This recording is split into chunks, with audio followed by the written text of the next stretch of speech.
Hi అండి, ఎలా ఉన్నారు? పోట్లీ బటన్స్ తోటి మనం చాలా డిజైన్స్ కుట్టుకున్నాం కదా. ఇప్పుడు ఇంకొక మోడల్ చూపిస్తాను. ముందు నడుం దగ్గర ఒక 1/2 ఇంచు ఇలా ఖర్చు కోసం లైన్ మార్క్ చేసుకోవాలి.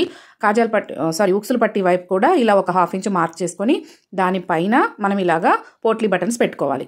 మనం కింద నడుం వైపున ఖర్చు గీసుకున్నాం కదా, అక్కడి నుంచి పెట్టడం స్టార్ట్ చేయాలన్నమాట పోట్లీస్.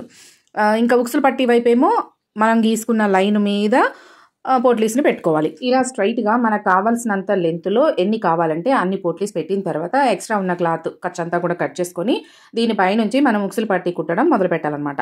అయితే పోట్లీస్కి ఆల్రెడీ మనం ఒక కుట్టు వేసుకున్నాం కాబట్టి ఆ కుట్టు కనిపించేలాగా ఇలా ముందు ఉక్సులు పట్టి క్లాత్ని కింద పెట్టి దానిపైన బ్లౌజ్ పీస్ని పెట్టేసి ముందుగా ఒక స్ట్రైట్ కుట్టు వేసిన తర్వాత ఇప్పుడు పోట్లీ పై నుంచి మళ్ళీ ఓవర్ స్టిచ్ ఒకటి వేసుకొని తర్వాత పోట్లీస్కి దగ్గరగా ఇట్లా ఫోల్డ్ చేసుకొని కుట్టుకోవాలి. అంతేనండి, చక్కగా డిజైన్ రెడీ అయిపోయింది. ఇది షార్ట్ వీడియో కాబట్టి కొంచెం ఫాస్ట్గా ఉంటుంది. మీరు క్లియర్గా చూడటానికి వీడియో లింక్ కింద ఇస్తాను, చూసేయండి. ఛానల్ని సబ్స్క్రైబ్ చేయండి.